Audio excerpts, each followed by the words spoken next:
Your name and address for the record, please? Matthew Capel, 225 4th Street.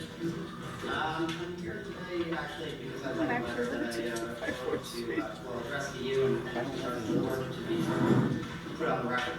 I don't know if the clerk would like a copy of the letter. Excellent.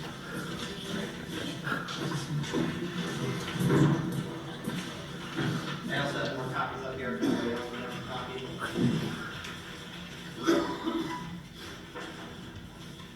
Dated April 1st, 2015, addressed to Mayor David Hubbard. Congratulations on your recent election. My family and I offer our best wishes for your success as mayor. On Friday, March 27th, I was in the Village Hall conducting business with the building inspector when I had the unpleasant experience of overhearing a conversation in the next room between Village Clerk Sylvia Carrillo, Village Trustee Julia Robbins, and a man's voice who I did not recognize. They were discussing birth and death certificates when I heard what I recognized to be Julia Robbins' voice say, "Why is it David Capel's name here?" I did not personally see who made the statement, so on my way out, I confronted Ms. Perillo. By this time, Trustee Robbins had left the room. Ms. Perillo denied making the statement herself and declined to confirm who did. She asserted that they were talking about birth certificates and that she, Ms. Perillo, would never say anything like that about your father. It is well known that my father was not born here, nor is he dead. His name has no relevance to the maintenance of birth and death records issued during his term as mayor because only the village registrar has authority to do that. There is no logical reason why his name would be brought into the conversation. The only conclusion one can draw is that the reference was to a death certificate and that the remark was gratuitous, malicious, and threatening. It is very disconcerting to me that any village official, let alone an elected official, feels comfortable making a statement like this in Village Hall. How has such a corrupted environment been allowed to develop in our village? As I am sure you are aware, my family has been subjected to many malicious acts and threats. As such, I am extremely sensitive to incidents like this and take them very seriously. I will not let this matter drop until someone confirms exactly who said what and why. Once this has been accomplished, I would expect you to take the appropriate action.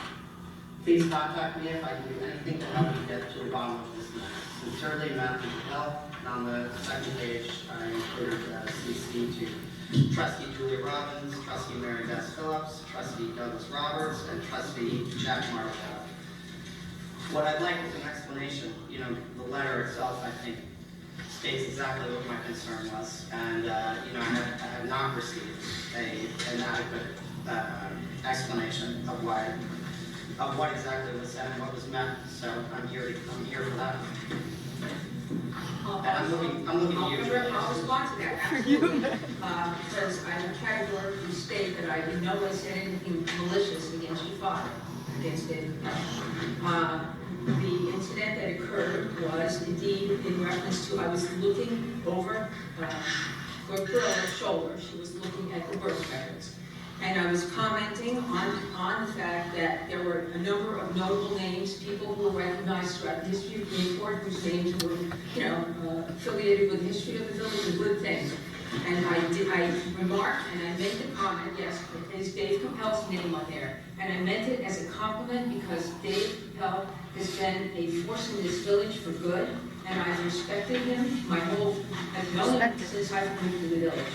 And it was meant in the spirit of a compliment and recognition of his importance to this village. And that is the absolute truth. Let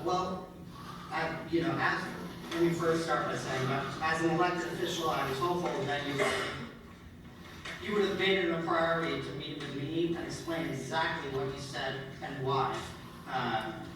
Instead, why did it take you 3 weeks and the day before a public meeting to respond? You had every opportunity to discuss this with me in private. Not only that, but you called my father first. I was the one who heard the comment, and I was the one who wrote the letter. Instead of explaining it to me, you met with the mayor, who was concerned enough to meet with me. Why did you tell him it was just an off-the-cuff remark, if it was in truth a compliment? I told him exactly what I stated here, that I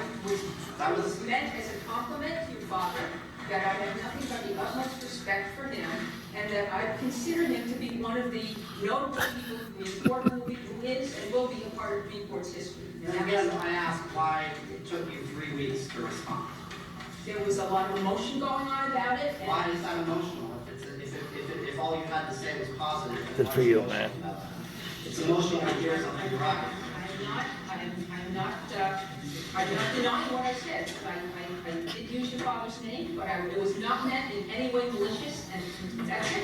That's all I have to say about it. Why, when I asked Sylvia about it, would she say, I would never say anything like that about your father? Why would she not just say that your comment was positive?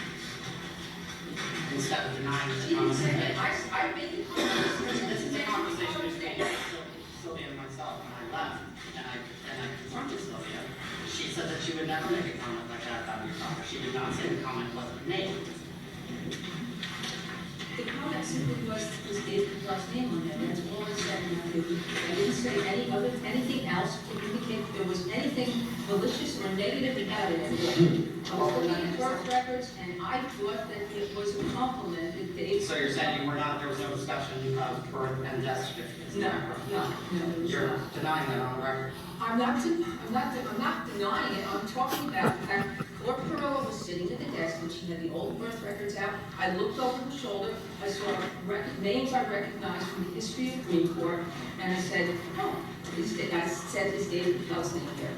As in reference to the fact that I consider David Pell one of the important people in Greenport and a part of his history. Well, then I just have one more thing to ask you.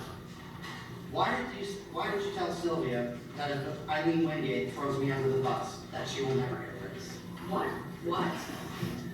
I don't know what you're talking about. That is what I heard. You're denying that statement was made? Yes. Sylvia, do you deny that as well? I'm denying that. I have reason to believe otherwise. Good reason. I deny that. And that's all you have to say? Yes. Good enough. There's a letter here for anybody who'd like one, and my number's on it if anybody has any questions.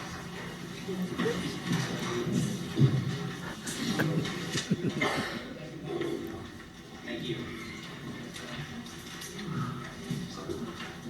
Anybody else would like to ask the board?